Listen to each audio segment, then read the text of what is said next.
O tema do nosso vídeo de hoje é empatia. E por que eu quis falar desse tema hoje? Porque tá na moda? Não. Até porque... Se tem uma coisa que eu não me preocupo é moda. Eu quis falar desse tema porque uma vez refletindo sobre o meu método de trabalho, me perguntaram, você tem um método exclusivo de trabalho? E eu comecei a pensar, eu não tenho um método de trabalho, mas se eu tenho uma chave que eu uso para todos os âmbitos do meu trabalho, é a empatia. Então eu posso dizer que essa é uma chave dentro do meu trabalho. E pensando também sobre o momento de mundo que a gente está vivendo, eu acho que esse é um tema muito pertinente, porque, para mim, a empatia é uma grande chave para combater essa doença. Eu acho que a empatia perpassa por todas as nossas relações. Eu vivo a empatia no meu discurso e na minha prática como formadora de pessoas, mas também em um monte de âmbito do meu dia a dia, como, por exemplo, como cidadã, como esposa, como filha e até mesmo na relação com meus cães. Aliás, uma pergunta que me fez aprofundar esses estudos é exatamente se os cães sentem empatia. Instintivamente, a gente vai responder que sim, eles sentem, mas para mim, respostas instintivas não são suficientes. Eu sou muito ligada na questão científica do comportamento. Então isso me fez aprofundar os estudos para ver se cientificamente eles também sentem empatia. Eu vou deixar na descrição do vídeo, aliás a Carol vai deixar, alguns autores e os principais artigos que eu li para estar aqui com vocês hoje. Porque se eu for falar de todos eles, esse vídeo vai durar no mínimo meia hora. Então meu convite de hoje, gente, é para que a gente amplie um pouco essa ideia do senso comum de empatia, pensando em perguntas como: o que é ter empatia de verdade? Será que empatia é uma coisa que a gente nasce ou a gente pode ensinar alguém a ter empatia? Será que todo mundo sente empatia do mesmo jeito? E os outros animais sentem? E os cães sentem ou não? Hoje, no Globo Repórter. Então nós vamos começar tentando entender o que é empatia. Se a gente pensa no senso comum, vem logo aquela ideia, se colocar no lugar do outro, mas será que isso é fácil? Será que na prática isso é possível? Seria fácil se a gente pudesse de verdade trocar de identidade, assumir o corpo de uma outra pessoa. Pra quem assiste Os Contos do Loop, que é uma série super legal, eles encontraram uma saída muito interessante. Ou se você é o Tony Ramos ou a Glória Pires. Beleza, só que nesse caso seria uma tentativa de empatia compulsória, obrigatória. Agora, o que seria de fato se identificar com outra pessoa, sentir o que ela sente e querer o que ela quer? Eu acho que esse é que é o negócio. É isso que é difícil. Ainda mais se a gente pensar em pessoas totalmente diferentes da gente, como por exemplo gente que faz festa, Como acontece aqui. todo final de semana no meio de uma pandemia. Você acha que dá pra se identificar com fascista?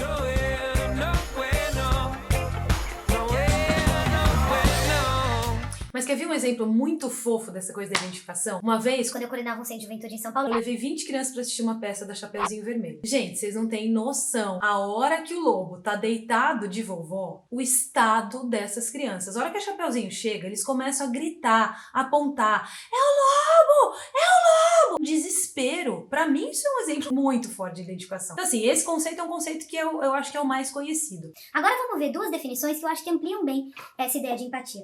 A primeira delas é pensando o seguinte: casais. É muito comum casais que são parecidos, inclusive os mais felizes são mais parecidos ainda. Acho que isso tem tudo a ver com essa ideia de projetar suas personalidades de forma que este se pareça impregnado um do outro. Isso é romântico, né? E você e seu cachorro, vocês também se parecem? Eu acho não. É fato. A gente escolhe os nossos cães por alguma coisa que define a gente. Você já parou pra pensar se o seu cachorro e você são tão realmente parecidos? Às vezes não é na questão da aparência. Às vezes a conexão que vocês têm, o dia a dia que vocês estabeleceram, a confiança que vocês têm, vocês se tornam de fato impregnados um no outro. Agora, compreender. Vamos ver essa terceira definição aqui. Faculdade de compreender emocionalmente o objeto. Pra mim, isso é algo mais simples. Todo mundo é capaz de sentir. Por exemplo, quando você escuta uma música que te emociona, tem alguma coisa que te move de fato. É algo mais possível, vamos dizer, mais palpável pra gente. Agora, a definição que eu acho mais legal tem a ver com a etimologia da palavra, vinda do alemão Einfühlung. que é literalmente sentir em. Pra mim, essa definição engloba todas as outras definições e vai até um pouco além. Vou tentar dar um exemplo. Se você era que nem eu, que gostava muito de ir ao Play Center, eu ia 6 vezes. na montanha-russa. Minha mãe ficava lá embaixo. A minha sensação é que ela podia realmente sentir o que eu tava sentindo lá em cima. Aquela emoção, aquela coisa, e entendia plenamente aquele grito cultural que eu dava na primeira descida. Dá pra entender como é profundo essa coisa do sentir em na prática? Então, por exemplo, se eu tenho um corpo atlético, não tenho nenhum problema de saúde, não tô grávida, não tenho vô pra perder, vou sim me prejudicar financeiramente de ficar em casa. Mas mesmo assim, eu Tô fazendo quarentena desde o dia 15 de março, a minha impressão é que eu tô realmente me sentindo em cada uma dessas pessoas que faz parte desse grupo de risco, em cada uma dessas pessoas que se não trabalha de dia não come à noite, nos profissionais de saúde que estão infectados. Então o meu convite é pensar se discurso e prática estão na mesma página. Porque achar que sente é uma coisa, né? Se colocar no lugar do outro. Agora, sentir de fato, sofrer junto, pra mim é algo bem diferente.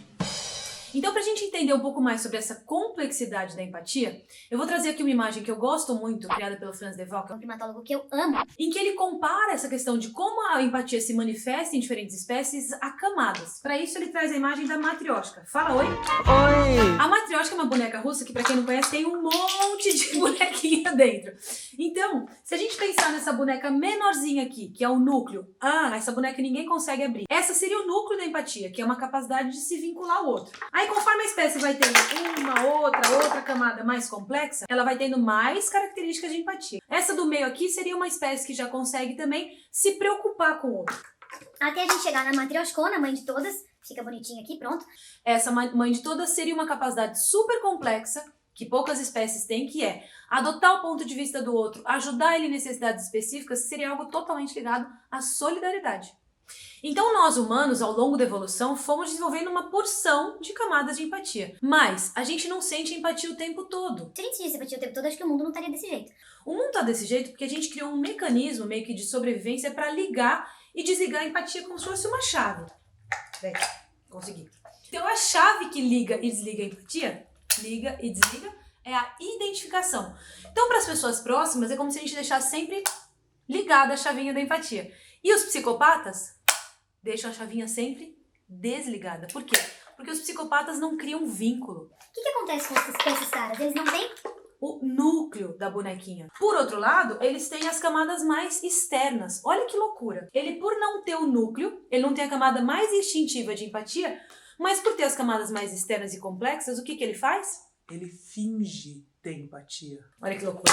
E se você pensa que psicopata é só serial killer, Você vê em filme, série, eu vou te dar uma notícia muito ruim. tem muito psicopata que andam por aí parecendo gente normal, mas são pessoas que têm verdadeira obsessão por poder e por fazer valer suas verdades acima de tudo e de todos. E aqui cabe uma reflexão importante. Será que é possível se ensinar empatia? O meu pai, ele ficou deficiente quando ele tinha 59 anos, atingido por uma bala perdida no meio de um tiroteio no Rio de Janeiro. Ele era um cara que lidava com muito humor para as coisas difíceis da vida. E aí ele criou um adesivo, que eu me lembrei falando sobre esse tema, que eu acho que tem a ver com essa tentativa de repente, ensinar empatia. Vou mostrar o adesivo aqui para vocês. Tá dando para ler? Sim?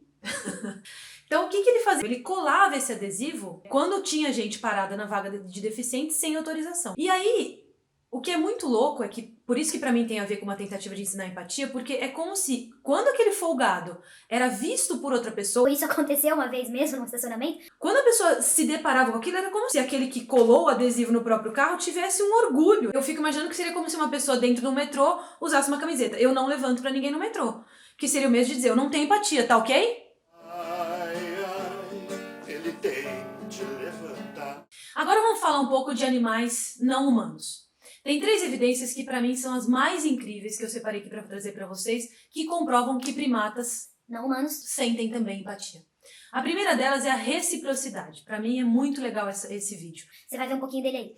Que mostra que quando eles precisam de ajuda mútua para conseguir comida, mesmo quando o outro não tá lá muito afim, eles se ajudam. A segunda é uma capacidade de se preocupar com o bem-estar do outro. Essa pra mim parece mentira. Pessoal que curte aglomeração na pandemia, acho que vale a pena ouvir essa dica dos primatas. Fizeram um experimento em que o macaco podia escolher ganhar comida só pra si ou ganhar pra si e pro vizinho. Percebe que pra ele não muda nada. Mas a maioria deles escolhe ganhar pra si e pro vizinho. Fica a dica. E a terceira, que é super incrível também, é um senso de justiça que foi comprovado que é muito parecido com nós humanos. Esse senso de justiça foi comprovado com um vídeo muito cômico de um experimento feito em que o macaco estava fazendo de tudo para ganhar pepino, estava super tranquilo, até que ele percebe que o amiguinho do lado estava fazendo as mesmas coisas, só que estava ganhando uva. E ele começa a ficar literalmente puto da vida, começa a atacar tudo, começa a fazer uma verdadeira manifestação e não aceita mais o pepino. Então que fique claro que uva é como se fosse churrasco com os amigos e pepino seria uma pandemia e quarentena de 6 meses. Agora vamos falar dos cães. Oba, para premiar você que ficou com a gente até agora. Os cães sentem empatia? Sim, eles sentem. Vamos ver algumas das evidências. A primeira delas, assim como a gente e outros primatas, eles também bocejam quando a gente boceja. Isso tem tudo a ver com empatia. E também com uma capacidade deles, que já foi comprovado cientificamente, de aprender socialmente com a gente. Quem quiser saber mais sobre isso, pesquisa sobre doença aí, que se eu começar a falar disso, vocês vão bocejar e dormir, porque eu não vou parar nunca mais. E tem uma outra capacidade muito legal também, que é de consolar a gente. Quem se lembra do Marley, que pôs a cabecinha no colo da dona assim que ela soube que sofreu um aborto? Quem já foi consolado pelo seu cão quando estava triste?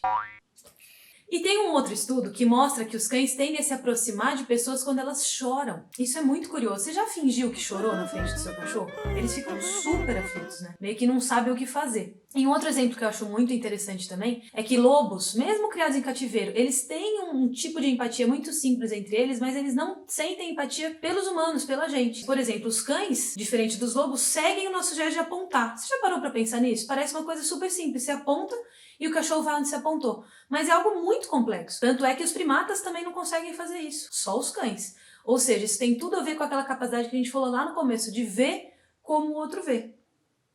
Lembra? Pra gente amarrar tudo isso, já que a gente agora já sabe Que a gente sente empatia, outros animais também sentem, e os cães também sentem, ou seja, todo mundo sente. a gente vai refletir sobre uma coisa que eu acho muito importante. Que tal deixar aquela chavinha sempre ligada, justamente com aqueles que dividem nosso dia a dia, que estabelecem uma conexão única com a gente e que são empáticos com a gente também?